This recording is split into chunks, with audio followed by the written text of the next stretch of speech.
یہ کہتے ہیں کہ سنا ہے کہ 15 شعبان کو بیری کے پتوں سے نہانا چاہیے تو بیماری وغیرہ نہیں ہوتی، یہ معروف ہے۔ تو یہ اکابرین کے معمولات میں آیا ہے، اگر کوئی کرنا چاہے ٹھیک، نہیں کرنا چاہے تو کوئی مسئلہ نہیں ہے۔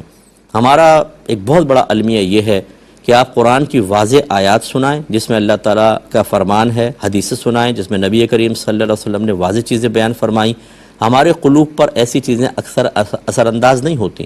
خاص طور پہ جس میں کسی کام سے منع کیا گیا ہو، جھوٹ سے، غیبت سے، حرام کمانے سے، مختلف قسم کی زینت، ناجائز زینت اختیار کرنے سے۔ ہم ایک کان سے سنتے دوسرے کان سے نکالتے ہیں،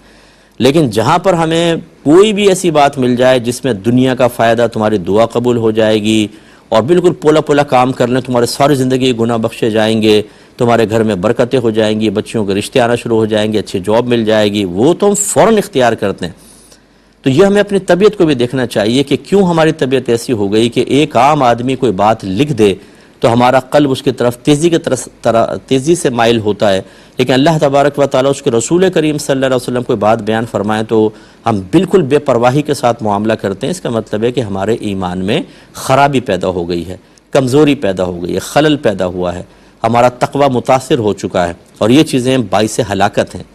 تو یہ میں نہیں کہہ رہا ہوں کہ آپ 15 شعبان کو اگر بیری کے پتوں سے نہائیں گے تو باعث ہلاکت ہے، وہ ایک سوچ اور فکر کی بات کر رہا ہوں۔ تو اس لیے اس کو اختیار کرنا چاہیں ٹھیک، میں آج تک کبھی نہیں نہایا، میں نے 1000 دفعہ باتیں سنی ہوئی ہیں، میں قرآن و حدیث کی جو بالکل واضح آیات اور چیزیں ان پر عمل کرنے کی کوشش کرتا ہوں۔ تو آپ بہرحال کرنا چاہیں ٹھیک، نہ کرنا چاہیں آپ عبادات کی طرف آئیں، بیری کے پتوں سے کوئی فرق نہیں پڑے گا، آپ نمازوں کی طرف آئیں، آپ اپنے گناہوں سے توبہ کی طرف آئیں، اس رات میں آپ قرآن پاک کی تلاوت کریں، اللہ کی طرف مائل ہوں، اپنی موت کو یاد کریں، تو یہ سب سے بیسٹ چیزیں ہوتی ہیں۔